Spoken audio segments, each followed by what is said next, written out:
Hello everyone, आज के इस सेशन में हम डिस्कस करने जा रहे हैं क्लास 9th फिजिक्स के चैप्टर मोशन का एक और नया टॉपिक, और वो न्यू टॉपिक है equations of motion. Previous sessions में हम अब तक बात करते आ रहे हैं डिस्टेंस एंड डिस्प्लेसमेंट पर, स्पीड एंड वेलोसिटी पर। इनफैक्ट हमने एक्सेलरेशन के भी कॉन्सेप्ट को अच्छे से समझ लिया है। तो अब बारी आती है अपने चैप्टर में थोड़ा सा और आगे बढ़ने की और एक नए कॉन्सेप्ट को समझने की, और इसीलिए इस सेशन में हम बात करेंगे इक्वेशंस ऑफ मोशन पर, और यही तो है हमारे आज के इस सेशन का टारगेट। होपफुली आप सभी को समझ में आया होगा। तो अब एक काम करते हैं, अपने टारगेट को अचीव करने के लिए आइए हम करते हैं अपने सेशन की शुरुआत। So this is Vibhuti Khare. Welcome to definite success Pathshala, एक ऐसा प्लेटफॉर्म जहां पर आपको प्रोवाइड करवाई जाती है एकदम क्वालिटी एजुकेशन, एक ऐसा प्लेटफॉर्म जहां पर एक चीज़ डेफिनेट है और वो है आप सभी की सक्सेस। इसी अच्छी बात से हम शुरू करते हैं आज का हमारा ये सेशन, जहां पर आज हम कहानी सुनेंगे और समझेंगे इक्वेशंस ऑफ मोशन की। ठीक है, चलो फिर आज के लेक्चर की कहानी हम शुरू करते हैं। अब देखो, ऐसा है कि एक सवाल जो आप सभी बच्चों के दिमाग में आ रहा होगा, या हो सकता है कि आ ही गया होगा, कि मैम ये इक्वेशंस ऑफ मोशन का मतलब क्या है। मतलब कि देयर आर सर्टेन इक्वेशंस जो एक ऑब्जेक्ट के मोशन से रिलेटेड रहती हैं। भाई नाम से तो ऐसे ही समझ में आ रहा है कि कुछ इक्वेशंस होती हैं जो ऑब्जेक्ट के मोशन से रिलेटेड रहती हैं, है ना। पर सवाल ये है कि मैम वो जो इक्वेशंस हैं जो ऑब्जेक्ट के मोशन से रिलेट करती हैं, वो इक्वेशंस कहाँ से आ गई हैं और क्यों आ गई हैं, और हम क्यों पढ़ रहे हैं उन इक्वेशंस को। ये सारे सवाल आपको अभी फ़िलहाल बहुत परेशान कर रहे होंगे, है ना। बट चिंता मत करो, इन सारे ही सवालों के जवाब आज आपको मिलने वाले हैं बिल्कुल इसी सेशन में। अब फ़िलहाल के लिए आप क्या करो, बस कान खोल करके मेरी बातों को एकदम ध्यान से सुनते जाओ, तुम्हें सब कुछ एकदम क्लियर होता जाएगा।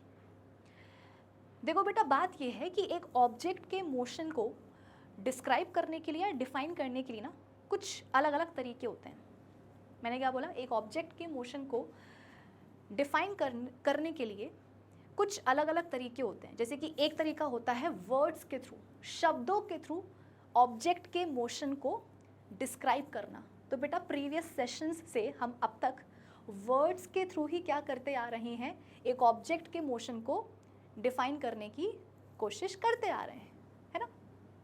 एक और तरीका होता है ग्राफ्स के थ्रू। हम ग्राफ्स के थ्रू ऑब्जेक्ट के मोशन को डिस्क्राइब करते हैं, लेकिन ये जो ग्राफिकल रिप्रेजेंटेशन है हम सीखेंगे इसी चैप्टर में, हम सीखेंगे, लेकिन आज नहीं, हमारे अपकमिंग सेशंस में। ग्राफ्स और वर्ड्स के अलावा एक और तरीका होता है जिससे कि हम ऑब्जेक्ट के मोशन को डिस्क्राइब कर सकते हैं, और वो तरीका होता है इक्वेशंस के थ्रू। अब कुछ दिमाग में मतलब ये बत्ती जली होगी कि मैम ये इक्वेशंस हम क्यों पढ़ रहे हैं, कहाँ से आ गई हैं, क्यों आ गई हैं ये इक्वेशंस। तो बेटा कुछ इक्वेशंस ऐसी होती हैं, ध्यान से सुनना, कुछ इक्वेशंस ऐसी होती हैं, देयर आर सर्टेन इक्वेशंस जिनके थ्रू हम एक ऑब्जेक्ट के मोशन को डिस्क्राइब कर सकते हैं, और उन्हीं सर्टेन इक्वेशंस को हम बोल देते हैं इक्वेशंस ऑफ मोशन। ठीक है, ज़्यादा नहीं होती हैं। आप बोलोगे कि मैम पता नहीं कितनी इक्वेशंस हमें पढ़नी पड़ेंगी, ज़्यादा नहीं होती हैं, बस 3 होती हैं। सो देयर आर 3 इक्वेशंस जो एक ऑब्जेक्ट के मोशन को डिस्क्राइब करती हैं, कर सकती हैं, और उन्हीं को अपन बोल देते हैं इक्वेशंस ऑफ मोशन। मैं सबसे पहले काम करती हूँ, उन तीनों ही इक्वेशंस को ना आपके सामने लिख देती हूँ, ताकि आपकी जान पहचान हो जाए उन इक्वेशंस के साथ, है ना। और आपका जो डर है कि बाप रे पता नहीं कैसी होंगी इक्वेशंस, चलो ठीक है 3 ही हैं, पर बहुत अगर लंबी हुई तो क्या हुआ, है ना, तो आपका डर भी खत्म हो जाएगा। देखो, फर्स्ट इक्वेशन ऑफ मोशन है v = u + at। ये है first equation of motion. Second equation of motion s = ut + ½ at²। ये है सेकेंड इक्वेशन ऑफ मोशन। और बेटा जिस इक्वेशन को मैं फर्स्ट इक्वेशन ऑफ मोशन बोल रही हूँ वो literally first equation of motion ही है, जिसको मैं सेकेंड इक्वेशन बोल रही हूँ वो सेकेंड ही है। आप फर्स्ट का सेकेंड, सेकेंड का फर्स्ट मत कर देना, ठीक है। ये है फर्स्ट इक्वेशन ऑफ मोशन, ये है सेकेंड इक्वेशन ऑफ मोशन। एक और होती है third equation of motion, v square minus you square is equals to 2as। ये है थर्ड इक्वेशन ऑफ मोशन। और यहाँ पर मैं रिपीट करना चाहूँगी कि जिस इक्वेशन को मैं फर्स्ट बोल रही हूँ वो फर्स्ट है, जो सेकेंड इक्वेशन ऑफ मोशन मैं बोल रही हूँ जिसको, वो सेकेंड है, जिसको मैं थर्ड इक्वेशन ऑफ मोशन बोल रही हूँ बेटा वो थर्ड है। प्लीज़ सेकेंड की जगह थर्ड मत लिख देना, थर्ड की जगह फर्स्ट मत लिख देना, फर्स्ट की जगह पे थर्ड मत लिख देना, ये मत करना, ये क्रॉस कनेक्शन नहीं होना चाहिए। ये फर्स्ट इक्वेशन ऑफ मोशन, ये सेकेंड इक्वेशन ऑफ मोशन और ये third equation of motion. I am very sorry. आई बात समझ में? अब इन तीनों ही इक्वेशंस ऑफ मोशन में आपको वेरिएबल्स दिख रहे होंगे, है ना? ये v, u, a, t, s, कुछ आपको वेरिएबल्स दिख रहे होंगे। इन वेरिएबल्स का क्या मतलब है या ये वेरिएबल्स क्या रिप्रेजेंट करते हैं, आज अपन देख लेते हैं। v stands for final velocity. इसके बारे में तो आप पहले से जानते हो ना भाई, अपन एक्सेलरेशन पढ़ चुके हैं ना तो v का मतलब तो पता है, final velocity. u stands for initial velocity, है ना। t स्टैंड्स फॉर, बच्चे को भी पता है, टाइम टेकन, या टाइम लिख दो सीधे। a stands for acceleration and s stands for distance, या डिस्प्लेसमेंट भी बोल सकते हो, है ना, डिस्टेंस, लाइक दिस। तो ये तीन इक्वेशंस ऑफ मोशन हैं जो आपको पढ़नी है और याद करनी है। ये मत सोचना कि मैम सवाल में दिया जाएगा ना, सवाल में आपको डेटा दिया जाएगा और उस गिवन डेटा के बेसिस पर आपको ये डिसाइड करना होगा कि आंसर को कैलकुलेट करने के लिए इन तीनों में से आपको कौन सी इक्वेशन ऑफ मोशन अप्लाई करनी पड़ेगी। सवाल में कभी नहीं दिया जाता कि तुम ये वाली इक्वेशन इस्तेमाल करो तुम्हारा आंसर आ जाएगा, तो फिर एग्जामिनर खुद ही ना आंसर निकाल ले तुम्हें अपने दिमाग से काम लेना होता है कि हाँ भैया हमारे पास ये डेटा, ये जानकारी दी हुई है सवाल में, अब इसके बेसिस पर हम कौन सी इक्वेशन ऑफ मोशन को इस्तेमाल करके आंसर निकालें।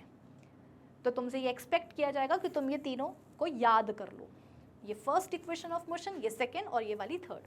और इनके जो वेरिएबल्स हैं वो वेरिएबल्स क्या रिप्रेजेंट करते हैं वो भी आपके सामने यहाँ पे मैंने लिख दिया है कि v stands for final velocity, u stands for initial velocity, t stands for time, a stands for acceleration and s stands for distance, या आप बोल सकते हो कि डिस्प्लेसमेंट।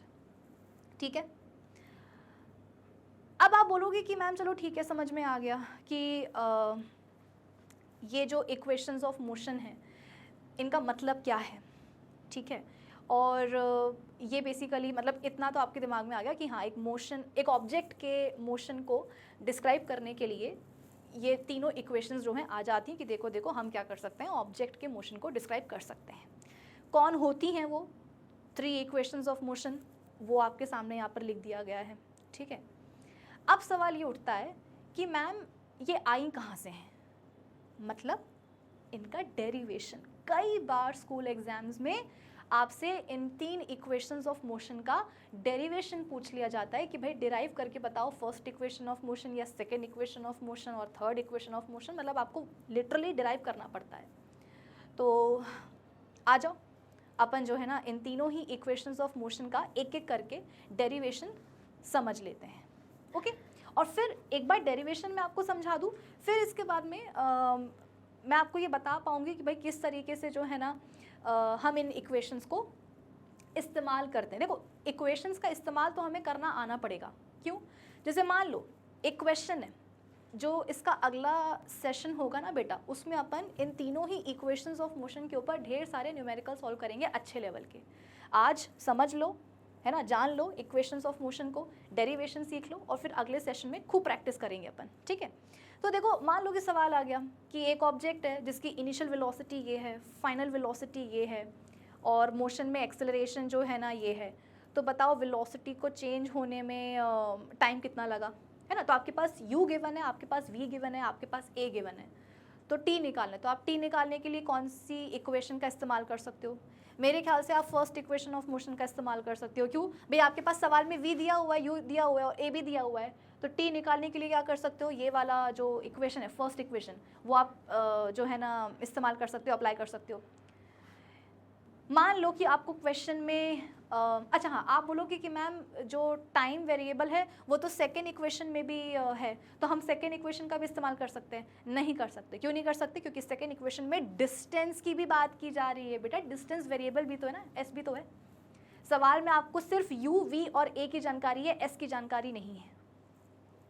तो अगर आपको टाइम निकालना है कम समय में, तो आप फर्स्ट इक्वेशन ऑफ मोशन का इस्तेमाल कर सकते हैं। अगर आपका मन है कि नहीं मैम हम तो सेकेंड इक्वेशन ऑफ मोशन का इस्तेमाल करेंगे, तो सेकेंड इक्वेशन ऑफ मोशन का इस्तेमाल करने के लिए तुम्हें सबसे पहले एस निकालना पड़ेगा। एस कैसे निकालोगे? तो इसके लिए तुम्हें थर्ड इक्वेशन ऑफ मोशन इस्तेमाल करनी होगी। क्यों? v दिया है, u दिया है, a दिया है, तो इस इक्वेशन का इस्तेमाल करके तुम सबसे पहले क्या करोगे, s निकालोगे। फिर s की वैल्यू को यहाँ पुट करके तुम क्या करोगे, टाइम निकालोगे। तो कान ऐसे पकड़ने का क्या मतलब है? तुम सीधे सीधे ऐसे पकड़ लो ना, कि तुमको मैंने बोला कि चलो कान पकड़ो अपने, तो तुम कैसे पकड़ोगे? ऐसे पकड़ोगे क्या, या ऐसे करके पकड़ोगे क्या? नहीं, ऐसे पकड़ोगे ना। तो जो सीधा रास्ता है वो पकड़ो ना, ऐसे घुमा फिरा करके क्यों जाना है। या मान लो कि अगर तुम्हें सवाल में इनिशियल और फाइनल वेलोसिटी दी हुई है, एक्सेलरेशन दिया हुआ है, डिस्टेंस पूछा है, तो तुम कैसे निकालोगे? इस इक्वेशन से निकाल सकते हो। टाइम अगर दिया तो तुम ये वाली इक्वेशन का भी इस्तेमाल कर सकते हो। अगर तुम्हें डिस्टेंस निकालना है तो केवल तुम सेकेंड और थर्ड इक्वेशंस का इस्तेमाल कर सकते हो, फर्स्ट का नहीं कर सकते। क्यों? क्योंकि जो फर्स्ट इक्वेशन है ना, वो तो बेटा डिस्टेंस की बात ही नहीं करती, क्यों मुझे कोई मतलब ही नहीं है डिस्टेंस से। डिस्टेंस निकालने के लिए या तो सेकेंड इक्वेशन इस्तेमाल होगी या थर्ड इक्वेशन का इस्तेमाल होगा, डिपेंडिंग अपॉन कि तुम्हारे पास सवाल में क्या क्या डेटा गिवन है, तुम्हारे पास क्या क्या वैल्यूज़ हैं सवाल में गिवन, ठीक है। और अगर टाइम निकालना है तो टाइम निकालने के लिए या तो फर्स्ट इक्वेशन इस्तेमाल होगी या सेकेंड होगी, थर्ड नहीं हो सकती। क्यों? क्योंकि थर्ड इक्वेशन बेटा टाइम के साथ बात ही नहीं करती। ओके, अब ये सब चीज़ें बेटा आपको डरना मत, घबराना मत कि बाप रे मैम आपने क्या बोल दिया, सब सर के मतलब सुन के अच्छा तो लगा लेकिन ऊपर से निकल गया। डरने की ज़रूरत है ही नहीं, क्योंकि जब हम अपने अगले सेशन में सवालों की प्रैक्टिस करेंगे ना, तो उन सवालों से तुम्हें ये जो अभी मैंने तुमको इतनी सारी बातें बोली ना, ये सब कुछ समझ में आ जाएंगी। तो सबसे पहले काम करते हैं बेटा, अपन डेरिवेशन सीख लेते हैं। आ जाओ, derivation of first equation of motion, derivation of first equation of motion. First equation of motion क्या होती है बेटा? v is equals to u plus a t. और इसे डिराइव करना बड़ा आसान है, बहुत ही आसान है। कैसे? तुम्हें एक्सेलरेशन का फॉर्मूला पता है ना? ये मत बोलना नहीं पता, पता होगा, पिछले लेक्चर में अपन पढ़ चुके हैं ना बेटा acceleration, a is equals to v minus u by t. बस यहीं से हम क्या करेंगे, first equation of motion derive कर लेंगे, बहुत आसान है। देखो, एक ऑब्जेक्ट है, ये मैं आपको इसलिए सिखा रही हूँ क्योंकि कई बार आपके स्कूल एग्जाम में डेरिवेशन आ जाता है ना। तो सिर्फ ये लिख करके नहीं आ जाएंगे कि मैम देखो इस फॉर्मूले से हम डिराइव करना सीख जाएंगे, नहीं, लिखना पड़ेगा। कैसे लिखना पड़ेगा? कि सपोज एक ऑब्जेक्ट है, थोड़ा ज़्यादा बड़ा हो गया ऑब्जेक्ट, छोटा कर देते हैं इसको, कि सपोज एक ऑब्जेक्ट है जिसकी इनिशियल वेलोसिटी है u। अब इनिशियल वेलोसिटी कितनी भी हो सकती है बेटा, ज़ीरो भी हो सकती है, नॉन ज़ीरो भी हो सकती है। मुद्दा यह है कि एक ऑब्जेक्ट है जिसकी इनिशियल वेलोसिटी u है, ठीक है। आफ्टर टाइम t वेलोसिटी हो गई उसकी v, तो ऑब्जेक्ट की इनिशियल वेलोसिटी थी u और टाइम t के बाद उसकी वेलोसिटी मतलब फाइनल वेलोसिटी कितनी हो गई, v हो गई। और इस दौरान ये जो समय बीता ना, इस समय में ऑब्जेक्ट ने कुछ ना कुछ डिस्टेंस भी कवर कर लिया होगा, है ना। सपोज s डिस्टेंस कवर कर लिया होगा। और क्योंकि यहाँ पर वेलोसिटी चेंज हुई है ना, ये t टाइम में क्या हुआ बेटा, वेलोसिटी चेंज हुई ना, u से v हो गई, यानी कि मोशन में एक्सेलरेशन भी आ गया। मैंने क्या बोला कि एक ऑब्जेक्ट है जिसकी इनिशियल वेलोसिटी u है, टाइम t के बाद क्या हुआ, उसकी वेलोसिटी फाइनल वाली v हो गई। तो इस टी टाइम में वेलोसिटी चेंज हुई, वेलोसिटी के चेंज होने का मतलब क्या है, कौन आ जाएगा, शाहरुख खान, नहीं, एक्सेलरेशन। वो बोलेगा देखो मैं आ गया, यानी कि इस ऑब्जेक्ट के मोशन में क्या है, एक्सेलरेशन है। तो अगर मैं आपसे पूछूं कि बेटा इस केस में मुझे ऑब्जेक्ट के मोशन में जो एक्सेलरेशन पैदा हुआ है जरा वो निकाल करके बताओ, तो तुम कैसे निकालोगे? आप बोलोगे कि ma'am acceleration is equals to final velocity, अच्छे से लिख देते ना, acceleration is equals to final velocity minus initial velocity by time taken. भाई वेलोसिटी को बदलने में टाइम भी तो लगा ना, तो वो टाइम लिखो ना नीचे, टाइम टेकन। एक्सेलरेशन को अपन कैसे बेटा डिनोट करते हैं, स्मॉल ए के साथ। फाइनल वेलोसिटी को कैसे करते हैं, वी के साथ, माइनस इनिशियल वेलोसिटी बोले तो यू। और टाइम कितना लगा है वेलोसिटी को बदलने में, यू से वी होने में टी टाइम लगा है, ये लिख दिया अपन ने टाइम टी। अब क्या करेंगे देखना, बहुत ही ट्रिकी यहाँ पर एक चीज़ आने वाली है। क्या, इस टी को यहाँ ले जाएंगे, तो अब ये डिवीजन में यहाँ जाके क्या होगा, ये मल्टीप्लाई हो जाएगा, तो क्या बन जाएगा ये a into t is equals to v plus u. थोड़ा सा इसको अपन ऐसे रीअरेंज कर देंगे, मतलब इसको ये ऐसे ना, इसको अपन ऐसे घुमा देंगे, तो क्या हो जाएगा v प्लस यू, ठीक है, v प्लस यू, प्लस कहाँ से आ गया भाई, माइनस आएगा ना, जज्बातों में मैं बह गई बेटा, समय के पहले ही प्लस लगा दिया। t को अपन यहाँ ले गए तो ये कितना हो गया, a into t is equals to v minus u. अब ठीक है, मैं बह गई थी बेटा जज्बातों में, ठीक है, पहले ही प्लस लगा दिया था, प्लस नहीं आएगा, अभी माइनस ही आएगा, ठीक है। तो t को अपन यहाँ ले गए तो क्या बन गया, a into t is equals to v minus u. अब क्या करेंगे, अभी कुछ नहीं करेंगे, देखो अब इस u को अपन यहाँ ले आएंगे, या एक काम करो ना, इसको ऐसे उल्टा करके लिख दो, ये ऐसा ना, इसको ऐसे उल्टा कर दो, तो ये v minus u is equals to a into t हो जाएगा, है ना। अब एक काम करो, इस u को, यहाँ पर ये नेगेटिव है ना, नेगेटिविटी मुझे पसंद ही नहीं है, तो अपन इस नेगेटिव u को यहाँ ले जाएंगे। अब ऑब्वियस सी बात है बेटा, ये u कहाँ है, अभी लेफ्ट हैंड साइड में है, जब ये राइट हैंड साइड में जाएगा तो इसका जो नेगेटिव साइन है ना वो पॉजिटिव में कन्वर्ट हो जाएगा, है ना। तो v is equals to u plus, यहाँ पर तो प्लस ही होगा, at। देखो तो कितना ट्रिकी मामला था यहाँ पर, और कितनी मेहनतों के बाद हमारी first equation of motion derive हो पाई है।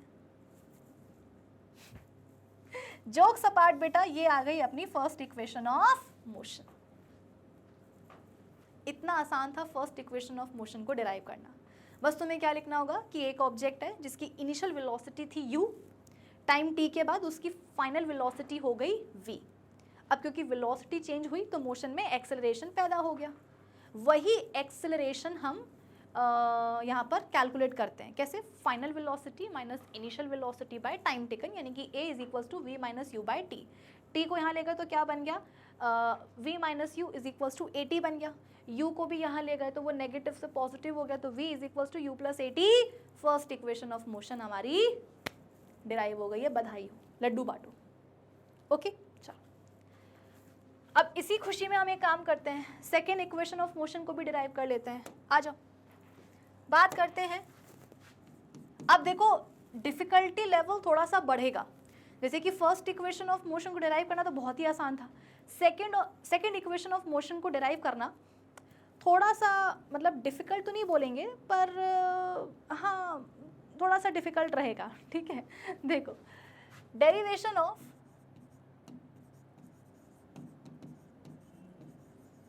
सेकेंड इक्वेशन ऑफ मोशन क्या होती है बेटा, second equation of motion s is equals to u t plus half a t square.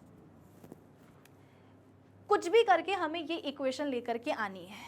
कैसे लेकर के आएंगे, चलो सबसे पहले ना अपन एक काम करते हैं, अपन ना एवरेज वेलोसिटी का जो फॉर्मूला है वो लिखते हैं। आ जाओ, क्या फॉर्मूला होता है बेटा एवरेज वेलोसिटी का, टोटल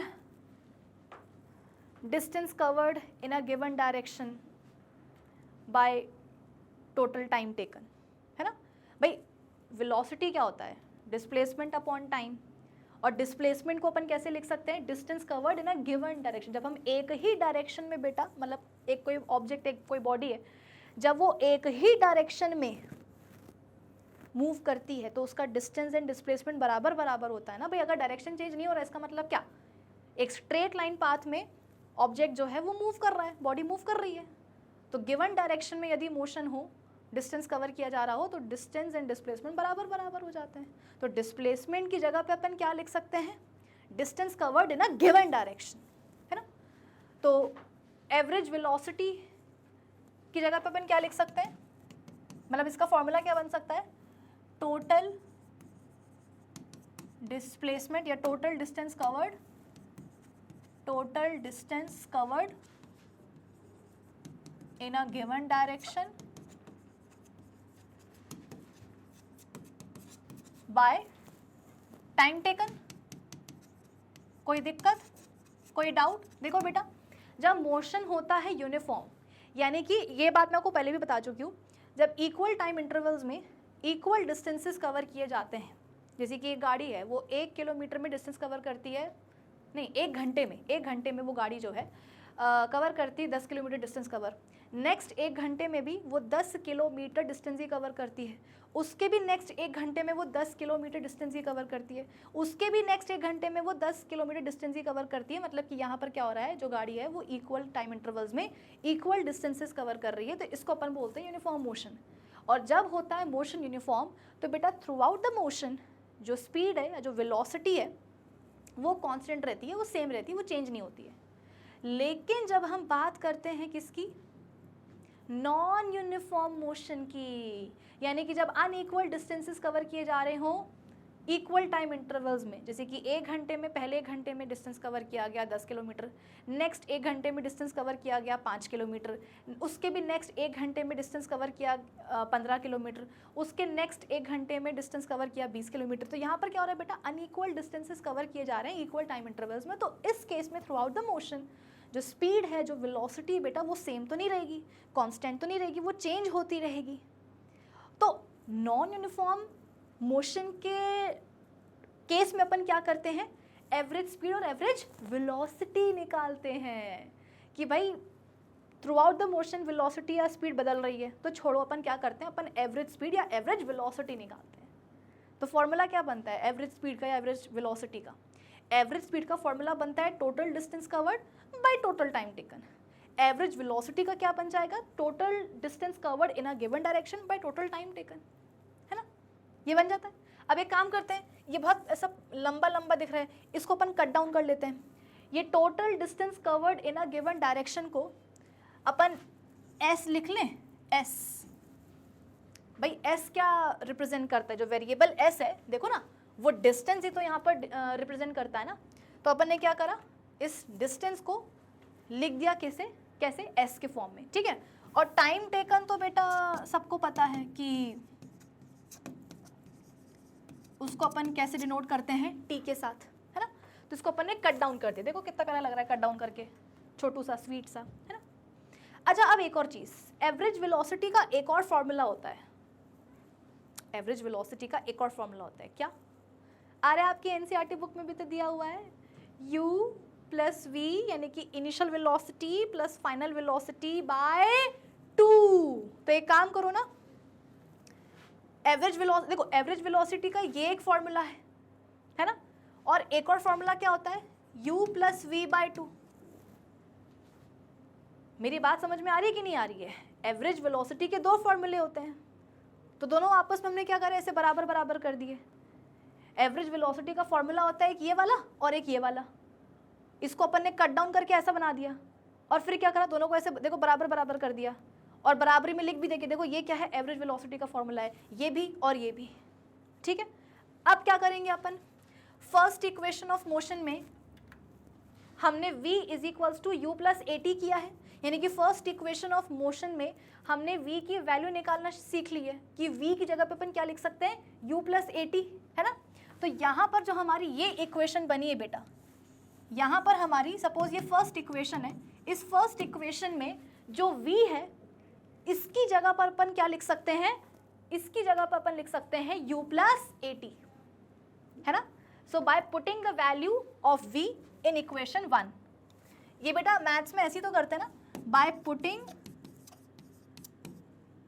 ये क्या लिख रही हूं मैं, by putting the value of v in equation 1. v की वैल्यू क्या होती है बेटा, v is equals to u plus a t. तो अब बस यही हम लिख देंगे कहाँ, अपनी ये वाली इक्वेशन में. तो क्या बन जाएगी, s by t is equals to, u तो वैसा का वैसा रहेगा, v की जगह पे अपन क्या लिख देंगे, u plus eighty, u plus eighty, है ना, और इसको अपन डिवाइड कर देंगे 2 के साथ, वो तो मतलब चल ही रहा है. सिर्फ हमने क्या करा, एवरेज वेलोसिटी के 2 फॉर्मूले लिख डाले और उनको मतलब ऐसे बराबरी में लिख दिया. फिर v की जगह पे हमने क्या लिख दिया, u प्लस एटी लिख दिया from first equation of motion, है ना, from first equation of motion. यहाँ पर हमने क्या करा, v की जगह पे क्या लिख दिया, u प्लस एटी. अब क्या करेंगे, डांस नहीं, इसको सॉल्व करेंगे. कैसे सॉल्व करेंगे, देखो यहाँ पे जगह नहीं है, साइड में लिख दे रही हूँ मैं, s t is equals to u plus u कितना हो जाएगा, 2u. तो 2u प्लस, है ना, हाँ 2u प्लस 80, 2u प्लस 80, है ना, u plus u, 2u plus 80 by 2.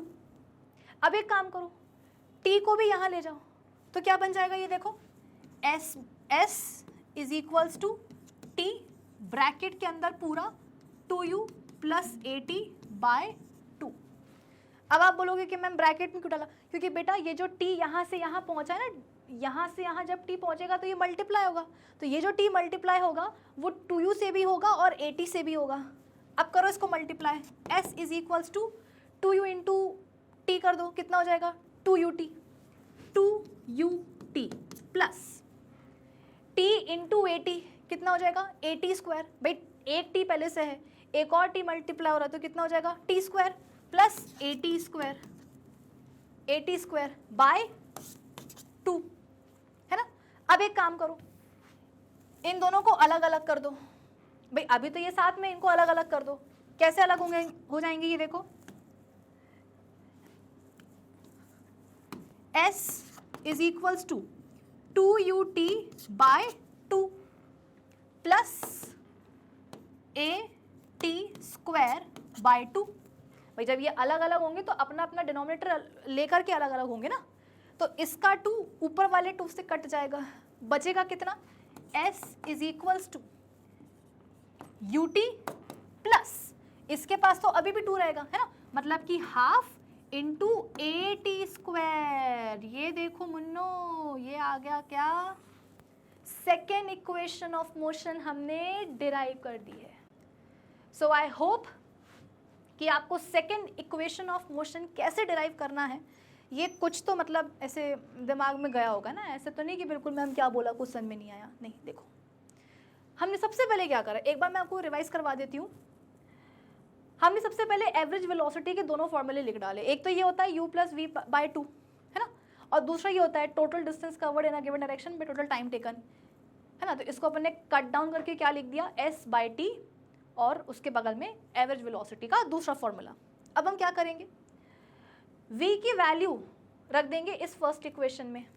बेटा ये फर्स्ट इक्वेशन का मतलब क्या है कि यहाँ पर हम इक्वेशन का नंबर कर रहे हैं ना, नंबर दे रहे हैं. ये फर्स्ट इक्वेशन ऑफ मोशन नहीं है, बस फर्स्ट इक्वेशन है, सेकेंड, ऐसे नंबर ऑफ इक्वेशन है, ठीक है. चलो अब अपन क्या करेंगे, इस ऊपर वाली इक्वेशन में ना v की वैल्यू रख देंगे. क्या v की वैल्यू, u प्लस एटी.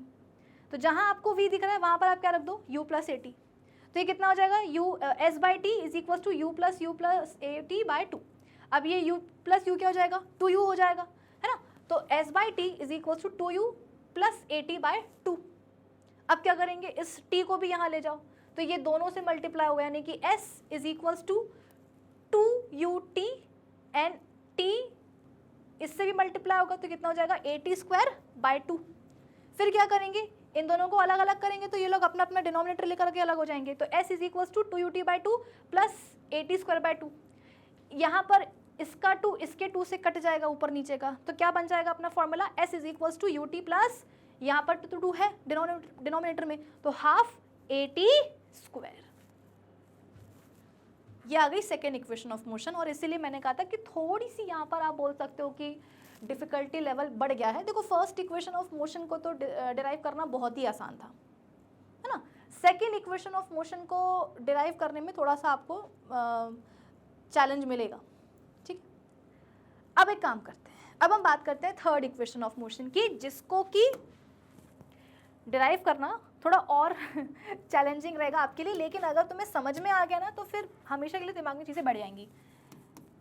तो डेरिवेशन ऑफ, अरे भाई क्या हो गया, बोर्ड भी पगला गया है। हाँ जी, डेरिवेशन ऑफ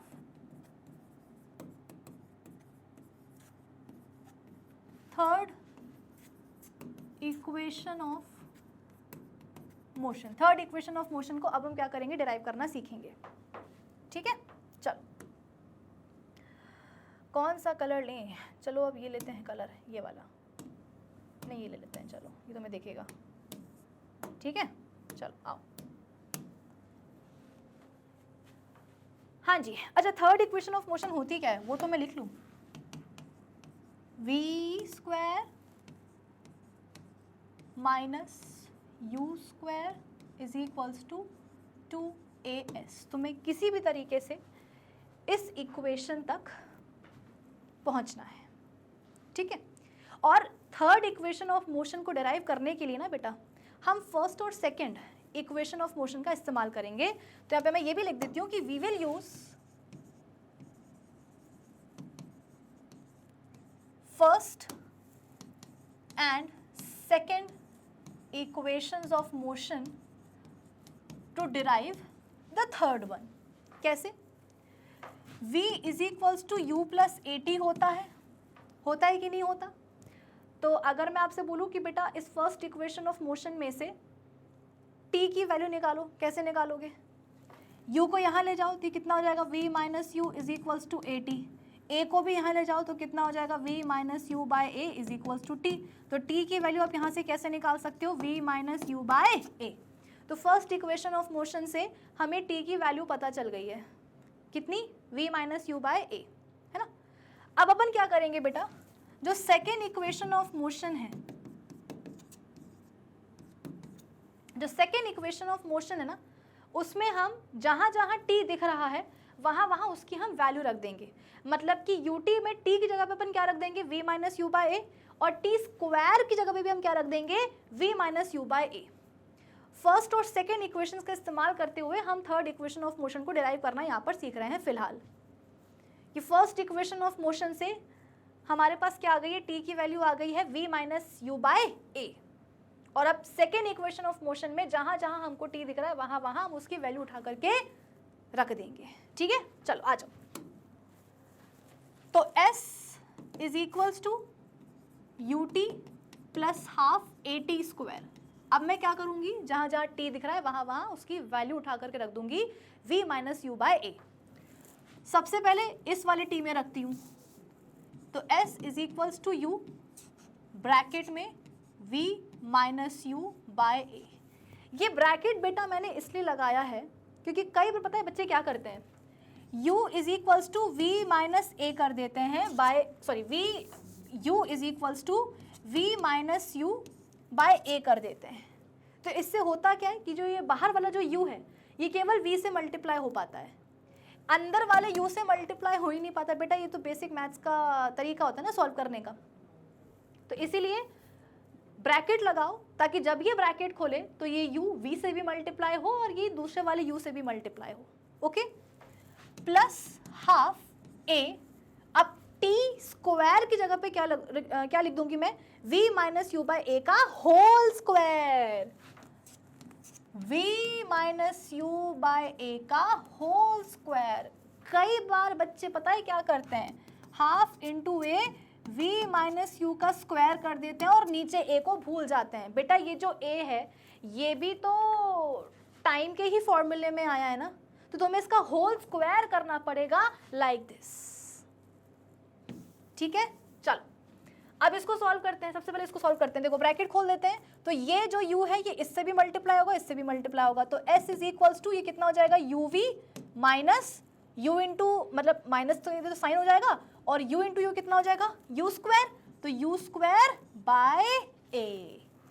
सिंपल हमने क्या करा, जहां जहां टाइम दिख रहा है सेकेंड इक्वेशन ऑफ मोशन में, वहां पर हमने उठा करके क्या रख दिया, v माइनस यू बाय ए रख दिया है। अब हम क्या कर रहे हैं, ब्रैकेट खोलने का काम कर रहे हैं। तो जब ब्रैकेट खोला तो v से मल्टीप्लाई हुआ u और u मल्टीप्लाई हुआ u से भी, तो uv minus you square by A आ गया। ठीक है, फिर ये प्लस साइन तो इक्वेशन का ही प्लस साइन है, ठीक है ना, हाफ इंटू ए, ये तो एज इट इज अभी अपन लिखेंगे। अब ब्रैकेट के देखो अंदर क्या होगा, ब्रैकेट के देखना अंदर क्या होगा, v minus you by A का होल स्क्वायर।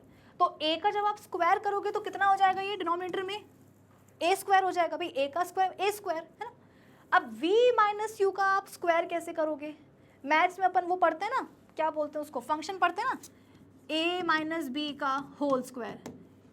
इसको अपन खोलते हैं तो क्या बन जाता है, a square minus 2ab plus b square, ऐसे ही खोलते हैं।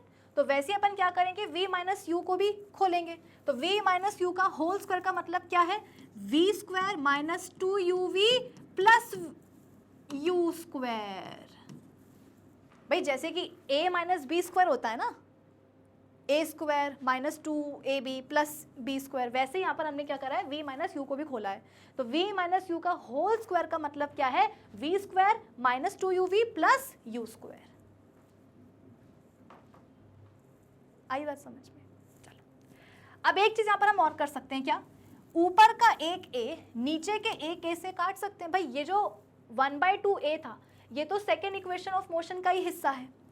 ये जो a स्क्वायर है ये कैसे आया था, जब हमने t की जगह पे v माइनस यू बाय ए रख दिया था और उसका होल स्क्वायर कर दिया था, तो ये a स्क्वायर बन गया था। तो अब हम क्या कर सकते हैं, ऊपर के a को नीचे के एक a से कट कर सकते हैं। तो हमारे पास इक्वेशन क्या बन जाएगी, s is equals to u we minus you square by a plus 1/2, अब ऊपर वाला a तो गया, ब्रैकेट में v square minus 2uv plus you square bye a। अब सिंपल यहाँ पर क्या आ जाएगा बेटा, a हो जाएगा, है ना, या इसको ऐसे लिखो, ब्रैकेट कुछ ज़्यादा ही बड़े बन गए हैं, बाय a। तो डिनोमिनेटर में a भी है 2 भी है, तो दोनों को मल्टीप्लाई कर दो, तो फाइनल इक्वेशन क्या बन जाएगी, s is equals to u we minus you square by a plus v square minus 2uv plus you square by 2a। बस हमने क्या करा यहाँ पे, ये ब्रैकेट हटा दिए हैं, जरूरत नहीं है ब्रैकेट की, है ना, और 2 और a को मल्टीप्लाई कर दिए तो नीचे क्या आ गया, 2a आ गया डिनोमिनेटर में। अब क्या करेंगे, अब यहाँ पर वो लेंगे एलसीएम टाइप का, है ना, तो डिनोमिनेटर में क्या है, a और 2a, तो कॉमन फैक्टर क्या बन जाएगा, 2a, है ना, कॉमन फैक्टर यहाँ पे क्या बन जाएगा बेटा, 2a, तो डिनोमिनेटर में आ गया 2a। अब a में ऐसा क्या मल्टीप्लाई कर दें कि 2a आ जाए, 2 मल्टीप्लाई कर दो, और वो 2 क्या होगा बेटा, इन दोनों से जाके मल्टीप्लाई होगा, मतलब कि 2uv minus you square plus 2a में क्या मल्टीप्लाई कर दें कि 2a आ जाए, 1 मल्टीप्लाई कर दो, तो वो जो 1 होगा वो तीनों से मल्टीप्लाई होगा। बेटा बेसिक मैथ्स है ना, v square minus 2uv plus sorry you square, it should be you square. ये चीज समझ में आई कि नहीं आई। सबसे पहले हमने क्या करा, सेकेंड इक्वेशन ऑफ मोशन में t की जगह पे v माइनस यू बाय ए रख दिया, जहां जहां t दिख रहा है वहां वहां उठा करके v माइनस यू बाय ए रख दिया, ठीक है। फिर इसके बाद में हमने क्या करा, इसको और फर्दर सॉल्व करना शुरू करा। इसको सॉल्व किया तो कितना आंसर आ गया, U we minus you square by A. इसको हमने सॉल्व किया तो ये कैसे खुला, V square minus 2uv plus you square by A square, ऊपर का एक नीचे के एक से कट जाएगा, फिर ये 2a मल्टीप्लाई जाएगा तो कितनी अपनी इक्वेशन बन जाएगी, s is equals to u we minus you square by a plus v square minus 2uv plus you square by 2a। अब हम क्या लेंगे, यहाँ पर कॉमन फैक्टर लेंगे, कितना आ गया कॉमन फैक्टर, 2a आ गया। अब a में क्या मल्टीप्लाई कर दें कि 2a आ जाए, 2 मल्टीप्लाई कर दो, तो 2 क्या होगा बेटा, ऊपर न्यूमरेटर से सब में क्या होगा मल्टीप्लाई हो जाएगा, तो ये कितना हो जाएगा 2uv माइनस 2u स्क्वायर, और ऊपर तो सेम ही रहेगा v square minus 2uv plus you square. अब देखना यहाँ से कुछ कटेगा, बिल्कुल कटेगा, है ना, s इज इक्वल्स टू ये पूरा आ जाएगा, प्लस 2uv से कटेगा minus 2uv, plus minus cut जाएगा ना। उसके अलावा यहाँ पर मैंने ना -2u² नहीं लिखा, आई एम रियली सॉरी बेटा, मैं यहाँ पर गलती से 2 नहीं लिख पाई, मुझे -2u² लेना चाहिए था। क्यों भाई, ये जो 2 है ना, जो ऊपर मल्टीप्लाई होगा तो वो इससे भी होगा इससे भी होगा, तो कितना हो जाएगा -2uv -2u² और ऊपर का सेम रहेगा, ठीक है। तो +2uv से -2uv कैंसिल आउट हो जाएगा। अब क्या बचा, देखो -2u² +2u², तो माइनस प्लस क्या होता है, माइनस है ना, तो दोनों में से बड़ा नंबर कौन सा है वो आ जाएगा। यानी कि भाई 2u² में से 1u² हटा दो तो कितना बचा, 1। अरे 2 चॉकलेट में से 1 हटा दो तो तुम्हारे पास 1 ही तो चॉकलेट बची ना, तो 2u² में से 1u² हटा दो तो 1 ही u² बचा, 1 ही u² बचा, लेकिन उसका साइन क्या होगा, नेगेटिव। क्यों, जो बड़ा नंबर होता है अपन उसी का साइन लेते हैं, ये ठीक है, प्लस v² बाय 2a। अब क्या करेंगे, 2a को यहाँ ले जाओ, तो 2as इज इक्वल्स टू, एक काम करो u² को यहाँ ले जाओ, v² को यहाँ ले आओ, तो v² माइनस u², तो थोड़ा सा और इसको रीअरेंज कर दो, ऐसे पलट दो, तो v² minus u² is equals to 2as। बधाई हो, थर्ड इक्वेशन ऑफ मोशन भी आ गई। थोड़ी सी चैलेंजिंग थी, आई एक्सेप्ट, पर क्या करें, करना तो पड़ेगा बेटा, पापी पेट के लिए करना पड़ता है। 9th में आ गए हो, डिराइव करने के लिए कभी कभी एग्जाम में आ जाता है। पहली बार जब डेरिवेशन देखते हैं तो डर लगता है, और अभी तो तुम्हें क्या लगता है, अभी तो हम ग्राफिकल रिप्रेजेंटेशन भी देखेंगे, या डेरिवेशन भी देखेंगे इक्वेशंस ऑफ मोशन का। इतने आसानी से पीछा नहीं छोड़ने वाली है इक्वेशंस ऑफ मोशन। कभी कभी जो है बेटा स्कूल एग्जाम में डिराइव करने के लिए भी बोल दिया जाता है, तो तुम्हें डिराइव करना आना चाहिए, और most of the time derive करने के लिए नहीं आता है, न्यूमेरिकल्स आते हैं, तो वो तो अपन सॉल्व करेंगे उसकी तो प्रैक्टिस अपन कर लेंगे, ठीक है। तो फर्स्ट इक्वेशन ऑफ मोशन को डिराइव करना बहुत आसान था, बस हमने क्या करा, पूरी जानकारी लिख करके एक्सेलरेशन का फॉर्मूला लगा करके टी को वहाँ फेंक दिया और यू को अपन यहाँ ले आए, तो क्या बन गया first equation of motion, v is equals to u plus at। Second equation of motion के लिए हमने क्या करा, एवरेज वेलोसिटी के दोनों फॉर्मूले को इक्वेट कर दिया, ठीक है, और फिर फर्स्ट इक्वेशन ऑफ मोशन से v की जगह पे उसकी वैल्यू रख दी, कितनी, u प्लस at, और इसको हमने पूरे को सॉल्व करा, तो अल्टीमेटली अपना आंसर कितना आ गया, अपना आंसर आ गया सेकेंड इक्वेशन ऑफ मोशन, मतलब कि ut प्लस हाफ at², ठीक है। फिर उसके बाद में थर्ड इक्वेशन ऑफ मोशन के लिए हमने फर्स्ट और सेकेंड इक्वेशंस का इस्तेमाल करा। फर्स्ट इक्वेशन से हमने t की वैल्यू निकाल दी v माइनस यू बाई ए, और इस t की वैल्यू को हमने सेकेंड इक्वेशन ऑफ मोशन में जहाँ जहाँ हमको t दिख रहा है वहाँ पर हमने उसकी वैल्यू उठा करके रख दी कि s is equal to ut plus half at²। तो सबसे पहले ये वाले t की जगह पे रखी और फिर ये वाले t की जगह पे हमने रखी, है ना। और ध्यान रखना बेटा, ये v माइनस यू बाई ए का होल स्क्वायर है, तो ये नीचे आ जाएगा क्या, a², ऊपर आ जाएगा क्या, v² minus 2uv plus u²। और फिर इसको अपन क्या करेंगे, जैसे कि अपन बेसिक मैथ सॉल्व करते हैं वैसे सॉल्व करेंगे, और अल्टीमेटली हम कहाँ पहुँच जाएंगे, अपने एंड रिजल्ट पर, जो कि होगा v² minus u² is equals to 2as, ठीक है। अब अपन फटाफट से एक बार स्लाइड्स को भी रीड कर लेते हैं। Kinematic equations can be used to describe the motion with constant acceleration. और एक चीज़ और, ये जो 3 इक्वेशंस ऑफ मोशन है बेटा, ये इस्तेमाल होती हैं तब जब एक्सेलरेशन कांस्टेंट बना हुआ हो, है ना। अगर मोशन में लगातार क्या हो रहा है, एक्सेलरेशन चेंज हो रहा है, तो अपन इक्वेशंस ऑफ मोशन का इस्तेमाल नहीं कर सकते हैं। ये इक्वेशंस ऑफ मोशन किसके लिए होती है, कांस्टेंट एक्सेलरेशन के लिए होती है, कि through out the motion acceleration तो है बट वो कांस्टेंट बना हुआ है, तब अपन इनका इस्तेमाल करेंगे। The symbols used in the kinematics are u और v, initial velocity, final velocity, acceleration, ये सब तो अपन को पता है ना। चलो फिर उसके बाद में देखो, ये फर्स्ट इक्वेशन ऑफ मोशन हो गई, ये सेकेंड हो गई, और ये थर्ड वाली हो गई। इसको आप ऐसे भी लिख सकते हो, v² is equals to u² plus 2a, ऐसे भी लिख सकते हो। तो दैट्स इट, आज के इस सेशन के लिए बस इतना ही। डेरिवेशन आज हमने सीख लिया है, एल्जेब्रिक वाला। अब अपन मिलेंगे अपने अगले सेशन में, जहाँ पर हम इक्वेशंस ऑफ मोशन पर न्यूमेरिकल्स को सॉल्व करेंगे, ताकि जो कॉन्सेप्ट है आपका वो एकदम अच्छे से क्लियर हो जाए। तो मिलते हैं हम अपने अगले सेशन में, तब तक के लिए keep learning with definite success. Bye bye, have a great day.